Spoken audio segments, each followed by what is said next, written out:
উঠল। সবার মুখে শুধু একটাই শব্দ, বাঘ, বাঘ আর বাঘ।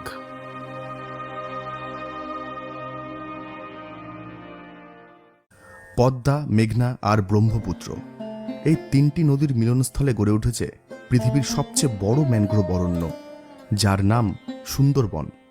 এই বনাঞ্চল ভারত এবং বাংলাদেশ জুড়ে বিস্তৃত। আনুমানিক প্রায় 500 প্রজাতির বন্যজীবন আছে এই সমগ্র বনাঞ্চলে। তাদের মধ্যে অন্যতম রয়্যাল বেঙ্গল টাইগার। এখন জুলাই মাসের শেষের দিক। এই সময়টায় সুন্দরবনে ইলিশ উৎসব পালিত হয়, চলে আগস্ট মাস অবধি। ঝিরঝিরে ইলশেগুড়ি বৃষ্টি মাথায় নিয়ে নৌকায় করে সুন্দরবনের জঙ্গলে ঘুরে বেড়ানোর আনন্দ অপরিসীম। তাই তো আবারও বেরিয়ে পড়েছি ম্যানগ্রোভের দেশে। কিভাবে সুন্দরবনে আসবেন, কোন ট্যুর অপারেটরের সাথে যোগাযোগ করবেন, কোন কোন জঙ্গল ক্যাম্পগুলি ভিজিট করবেন, সুন্দরবনের কোন এরিয়াতে গেলে বাঘ দেখতে পাওয়ার চান্স অনেকটাই বেশি, চলুন বিস্তারিত জেনে নিই আজকের এই ভিডিওতে।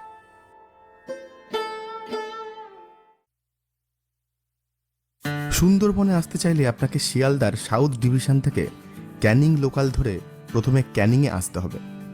তারপর ক্যানিং থেকেই আপনার 2 রাত 3 দিনের সুন্দরবন প্যাকেজ শুরু হয়ে যাবে। আমি সুন্দরবনে এসেছি পরিযায়ী ট্যুর অ্যান্ড ট্রাভেলসের সাথে যোগাযোগ করে। তাদের পাঠানো অটোতে চেপেই আমি রওনা দিয়েছি সোনাখালী ফেরিঘাটের উদ্দেশ্যে। আকাশের মুখ ভার গতকাল রাত থেকেই। বৃষ্টি যেন কিছুতেই পিছু ছাড়ছে না। বৃষ্টি ভেজা গায়ে সোনাখালীতে এসে পৌঁছে দেখি পর্যটকদের লম্বা লাইন। একটাই মাত্র জেটিঘাট, আর তাকে ঘিরেই শয়ে শয়ে বোট নোঙর করেছে। সুন্দরবন পর্যটনের করুণ অবস্থা। প্রায় 1.5 ঘন্টা অপেক্ষা করবার পর অবশেষে আমি আমার বোটে ওঠার সুযোগ পেলাম। আমার বোটের ভারী সুন্দর নাম, চম্পা। প্রথম দিনের এই ফার্স্ট আওয়ারটা একটু সমস্যা হয়, তারপর সব অল ওকে। বোটে ওঠার কিছুক্ষণের মধ্যেই কচুরি তরকারি আর মিষ্টি সহযোগে ব্রেকফাস্ট কমপ্লিট হলো। সোনাখালী ছেড়ে এবারে আমাদের বোট আস্তে আস্তে এগিয়ে চলল সুন্দরবন ব্যাঘ্র প্রকল্পের দিকে। আজকের সারাদিনটা সুন্দরবনের লোকালয়ের দিকেই ঘুরব। কাল ঢুকব সুন্দরবনের গভীর জঙ্গলে। আজকের প্রথম দিনে আমাদের প্রথম গন্তব্য হলো লোকনাথ বাবার আশ্রম। এই জায়গাটা আমার কাছে নতুন, এর আগে আমি কখনো এখানে আসিনি। আমাদের বোট আমাদের পাড়ে নামিয়ে দিল। হাতে 30 মিনিট সময়। এই সময়ের মধ্যে আশ্রম ঘুরে আবার বোটে ফিরতে হবে। আশ্রমে যাবার রাস্তাটি ভীষণ সুন্দর। চারিদিকে জলো ধানের ক্ষেত আর মধ্যখান দিয়ে ইট পাতা সরু রাস্তা। প্রকৃত গ্রাম্য জীবন বলতে যেটা বোঝায়, ঠিক সেমনটা। লোকনাথ বাবার আশ্রমটি ছোট্ট কিন্তু ছিমছাম পরিষ্কার পরিচ্ছন্ন। এখানে এসে এক অদ্ভুত নিস্তব্ধতা উপলব্ধি করতে পারছি। এই জায়গাটি আমার বেশ পছন্দ হয়েছে। লোকনাথ বাবার আশ্রম দেখে বোটে ফিরে দেখি লাঞ্চের প্রস্তুতি চলছে। যেহেতু এই সময়টা ইলিশের মরশুম, তাই এই সমগ্র ট্রিপে ইলিশের আইটেমটাই বেশি থাকবে। ইলিশ পাতুরি, গলদা চিংড়ি সহ আরও রকমারি সব সুস্বাদু খাবার উদরস্থ করে আরও বেশ কিছুক্ষণ সময় অকুল জলরাশির ওপর ভাসতে ভাসতে আমরা পৌঁছাবো আমাদের হোটেলে। এখন বিকেল 5:30। সূর্যিমামা অস্তাচলে। পরন্ত গোধূলি আলো এই বিরাট নদীতে মিলেমিশে এক অদ্ভুত সুন্দর চিত্র তৈরি করেছে। আমরা এসে পৌঁছালাম পাখিরালয় ফেরিঘাটে। এই পাখিরালয় দ্বীপেই আমরা 2 রাত্রি থাকব।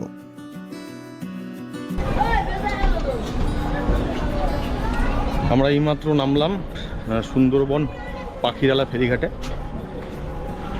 এই পাখিরালয় যাবতীয় যত সমস্ত হোটেল সুন্দরবনের, এখানেই আজকে রাতটা স্টে করব।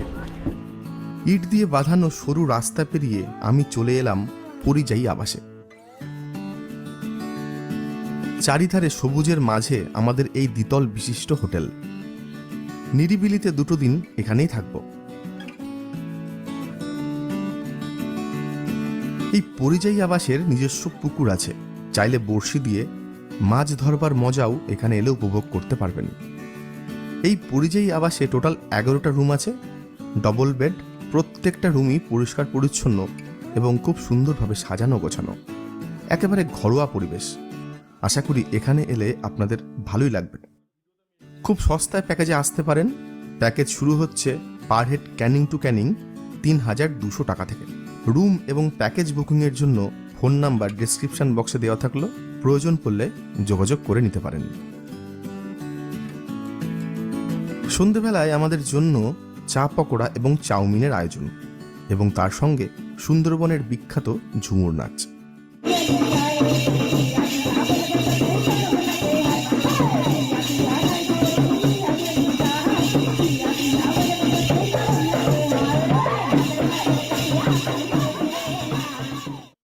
আজ ডিনারে রাইস আর খাসির মাংস।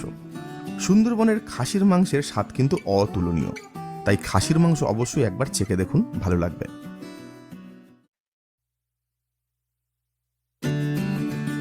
আজ দ্বিতীয় দিন খুব সকাল সকাল উঠে রেডি হয়ে বোটে এসে উঠলাম।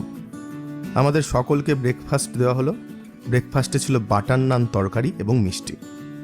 ব্রেকফাস্ট করে আমরা চলে এলাম সজনেখালি জঙ্গল ক্যাম্প দেখতে। সজনেখালিতে নেমে সুন্দরবন জঙ্গলে ঢোকার পারমিশন নিতে হয়। এই সজনেখালি থেকেই সুন্দরবন টাইগার রিজার্ভ এরিয়া শুরু হয়ে যায়। সজনেখালিতে রয়েছে বাচ্চাদের জন্য একটি সুন্দর পার্ক। আর একটু এগোতেই আমাদের বোটের গাইড মিস্টার সুজিত রাপ্তান চলে এলেন। আজ সারাদিনটা উনি আমাদের গাইড করবেন এবং সুন্দরবনের নানান অজানা তথ্য আমাদের সামনে তুলে ধরবেন। সুন্দরবন টাইগার রিজার্ভের তরফ থেকে আমার আন্তরিক অভিনন্দন। যারা বড়রা আছেন আমার অন্তরের শ্রদ্ধা, যারা ছোট তাদের আমার অন্তরের শুভেচ্ছা। আমি সুজিত রাপ্তান, আপনাদের আজকের গাইড বন্ধু বা গাইড শুনুন। সজনেখালিতে বেশ কিছু নোনা জলের কুমির রাখা আছে পর্যটকদের বিনোদনের জন্য।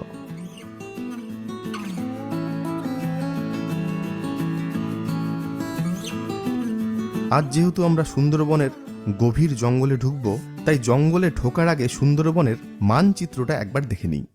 বাংলাদেশ এবং আমাদের ইন্ডিয়ান সুন্দরবনটা ভাগ হয়েছে নদীর মাধ্যমে। এখানে পূর্ব দিকে যে দুটি নদীর নাম হচ্ছে রায়মঙ্গল এবং কালিন্দী নদী। তো ডান সাইডটা বরাবর বাংলাদেশ এবং বাম সাইডটা বরাবর আমাদের ইন্ডিয়ান সুন্দরবন। ইভিন এই যে হোয়াইট পার্টটা দেখতে পাচ্ছেন না, এটাও কিন্তু আর্লিয়ার পার্ট অফ সুন্দরবন ছিল, যেটা একদম বিধাননগর পর্যন্ত কলকাতা। তো অ্যাকচুয়ালি আমাদের ইন্ডিয়ান পার্টটা হচ্ছে 10,000 বর্গ কিলোমিটার। এটা 102টো দ্বীপে বিভক্ত। 54টা দ্বীপ হচ্ছে হিউম্যান হ্যাবিটেট এবং 48টা দ্বীপ হচ্ছে জঙ্গল। আর আমরা এখন আছি সজনেখালি, একদম জঙ্গলের মধ্যেই কিন্তু আমরা প্রবেশ করেছি অলরেডি। এটা সুন্দরবনের একটা হার্ট বলতে পারেন, কারণ সমস্ত ভ্রমণার্থীরা প্রথম কিন্তু সজনেখালিতেই আসতে হয়। তাদের লিগ্যাল পারমিশন এখানে শো করতে হয় অফিসিয়াল, ঠিক আছে? যাই হোক, এবং উইথ গাইড সহ। তো এই যে গ্রিন পার্টটা দেখতে পাচ্ছেন, এইটাই এখন বর্তমানে জঙ্গল আছে। এই জঙ্গলের পরিমাণ হচ্ছে 4,264 বর্গ কিলোমিটার। এর দুটো পার্ট। এই পার্টটাকে বলা হয় সুন্দরবন টাইগার রিজার্ভ বা সুন্দরবন ব্যাঘ্র প্রকল্প, আর এই পার্টটাকে বলা হয় ডিভিশনাল ফরেস্ট। তো এই টাইগার রিজার্ভের আয়তন 2,585 বর্গ কিলোমিটার। এই 2,585 বর্গ কিলোমিটার আবার 3টে জোন আছে। এইটাকে বলা হয় সজনেখালি ওয়াইল্ড লাইফ স্যাঞ্চুয়ারি, যেটা আজকের আমরা সারাদিনে ঘুরব। আর এই পার্টটাকে বলা হয় বাফার জোন, আর এই পার্টটাকে বলা হয় কোর এরিয়া। এই কোর এরিয়ার আয়তন হচ্ছে 1330 বর্গ কিলোমিটার। এটা কিন্তু কোনো ফিশারম্যান, কোনো হানি কালেক্টর, ইভেন ট্যুরিস্ট কাউকে অ্যালাউ করা হয় না। তার কারণ বন্যপ্রাণীদের নির্জনে থাকার জন্য, তাদের প্রজনন বাড়ানোর জন্য সরকারি এই নিষেধাজ্ঞা।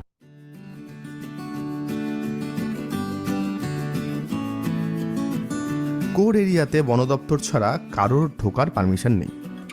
আর বাফার জোনে সুন্দরবনের লোকাল যারা লোক রয়েছেন, যারা কাঠমধু কাঁকড়া সংগ্রহ করে, শুধুমাত্র তাদেরই ঢোকার পারমিশন আছে।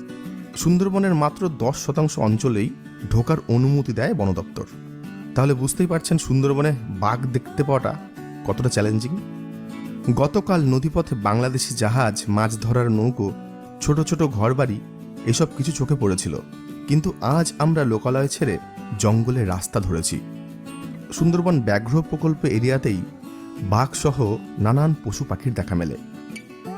নদীবক্ষে ভাসতে ভাসতে একটা সময় আমরা হেতালের জঙ্গলের কাছে চলে এলাম।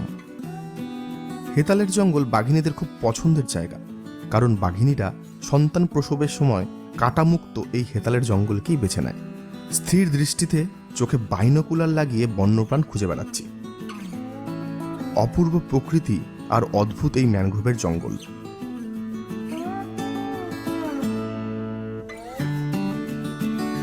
আমরা এসে নামলাম সুদন্যখালি জঙ্গল ক্যাম্পে। এই ক্যাম্পে ঢোকার মুখেই পড়বে বনবিবির মন্দির। মা বনবিবি কিসের দেবী চলুন জেনে নিই। বন্যপ্রাণী দেখার আদর্শ জায়গাটা নয়, এখানে ইম্পর্টেন্ট হচ্ছে আমরা যে জঙ্গলের দেবী বনবিবি, তো সেটা আমরা দেখতে পাচ্ছি। উনি হচ্ছেন বনবিবি এবং ওনার ভাই হচ্ছেন সাহা জঙ্গল। এবং এখানে বাঘকে বলা হয় দক্ষিণ রায়। নর্থ বেঙ্গলে যারা গেছেন তারা জানবেন বাঘকে বলা হয় সোনার। তো এর একটা মাইথোলজিক্যাল স্টোরি আছে যে বাম ধারে যে বাচ্চা ছেলেটি দুঃখে হচ্ছে বাঘ থেকে নিষ্কৃতি পায় এবং তারপরে দুঃখে প্রথম পূজা করে। এবং সবার বিশ্বাস যে বনদেবীকে পূজা দিলে বাঘ থেকে আমরাও নিষ্কৃতি পাই। এই পূজাটা হয় পয়লা মাঘ, এছাড়া সপ্তাহের যে কোনো শুক্রবারেও পূজা হতে পারে।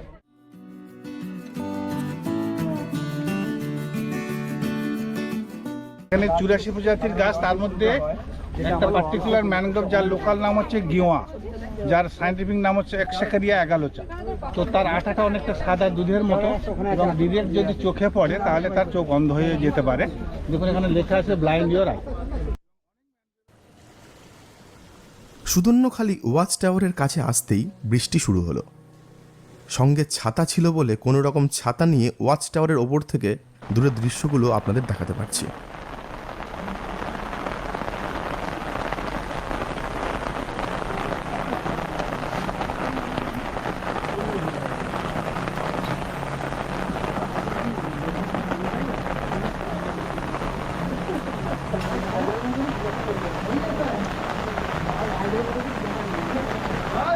বৃষ্টি একটু কমতেই আমরা বোটে ফিরে এলাম।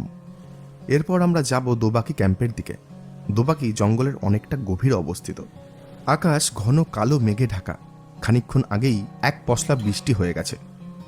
মুহূর্তের মধ্যেই আবারও ঝমঝমিয়ে বৃষ্টি নামল। সেই সঙ্গে বন্যপ্রাণী দেখতে পাওয়ার চান্সটাও অনেকটাই কমে গেল। তবুও মনটা আনন্দে ভরে উঠল।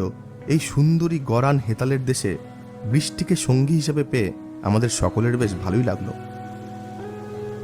আমাদের বোট এবার বড় নদী ছেড়ে ছোট খাড়িতে প্রবেশ করল। এইসব ছোট ছোট খাড়ি দিয়ে যাওয়ার সময় বাঘ, চিতল হরিণ, নোনা জলের কুমির, ভোঁদর, বন্য শূকর এইসব প্রাণী দেখতে পাওয়া যায়। সুদন্যখালি থেকে দোবাকি অনেকটা রাস্তা।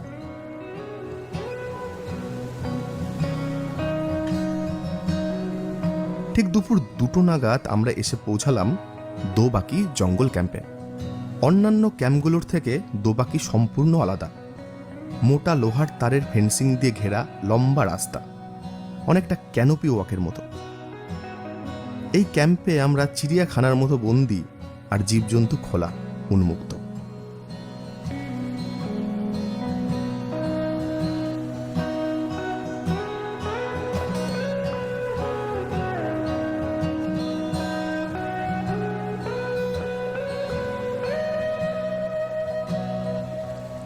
এই ক্যাম্পের ওয়াচ টাওয়ার থেকে চিরহরিত ম্যানগ্রোভ জঙ্গলের নয়নাভিরাম সৌন্দর্য মনোমুগ্ধকর। এখন আকাশ আস্তে আস্তে পরিষ্কার হচ্ছে।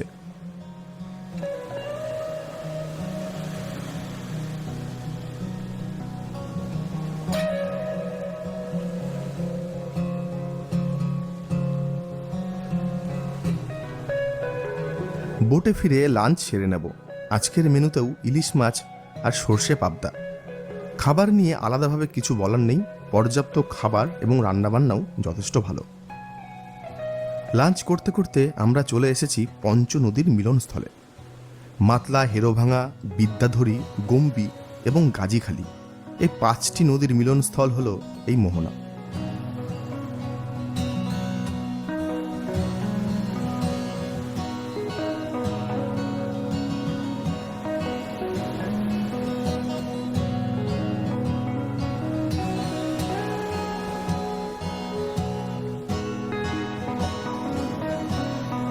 দোবাকি থেকে নেতিধোপানি ক্যাম্পে যাওয়া যায়, কিন্তু নেতিধোপানি যাবার জন্য অনেক আগে থেকে পারমিশন বানাতে হয়। পার ডে 10টা করে বোট যাবার পারমিশন দেয় ফরেস্ট ডিপার্টমেন্ট।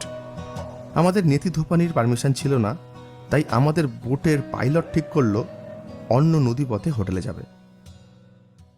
কিছুক্ষণ চলার পরই সজোরে সবাই চিৎকার করে উঠল। সবার মুখে শুধু একটাই শব্দ, বাঘ, বাঘ আর বাঘ। ভাগ্য দেবতা প্রসন্ন হয়েছিল বলেই বাঘ মামাকে সাঁতার কেটে নদীর এপার থেকে ওপারে যেতে দেখলাম।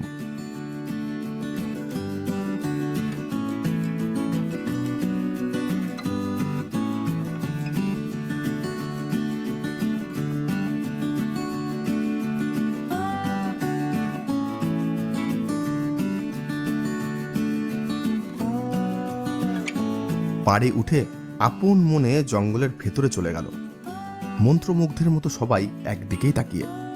আমি অনেকবার সুন্দরবনে এসেছি, কখনো বাঘ মামার দেখা পাইনি, কিন্তু এবারে বিরাট প্রাপ্তি ঘটল।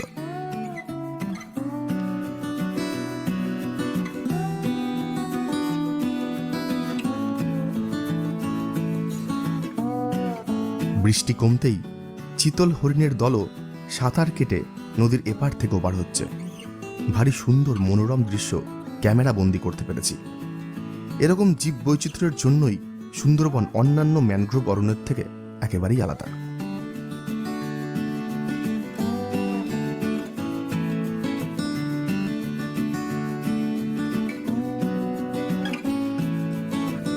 হাতে সময় থাকলে রাত্রিবেলাটা পাখিরালয় মার্কেটটা ঘুরে নিন।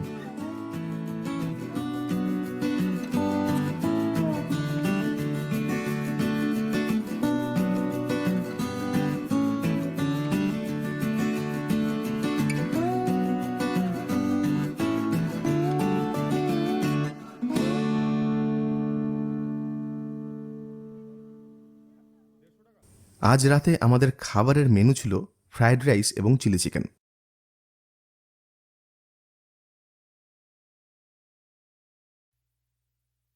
আজ তৃতীয় দিন, অর্থাৎ শেষ দিন। আজ ঝড়খালি যাবার কথা ছিল, কিন্তু ঝড়খালি এই সময়টা বন্ধ থাকায় ঝড়খালি যাওয়া হবে না। আমাদের বোটের সকল মেম্বাররা যাবে গোসাবায়, হ্যামিল্টন এবং বেকন বাংলো দেখতে। আমি বোট ছেড়ে দিয়ে একটা ছোট্ট নৌকা রিজার্ভ করে রওনা দিলাম পাখির জঙ্গলের উদ্দেশ্যে। নৌকা নিয়ে আমি আর মাঝি ভাই ছোট ছোট খাড়িতে ঢুকব, ম্যানগ্রোভকে আরও কাছ থেকে দেখার উদ্দেশ্যে। নদীপথে বহু বাংলাদেশি মালবাহী জাহাজ মাঝ নদীতে নোঙর করে দাঁড়িয়ে। পাখির জঙ্গল সত্যিই খুব সুন্দর, একদম শিল্পীর হাতে আঁকা ক্যানভাস।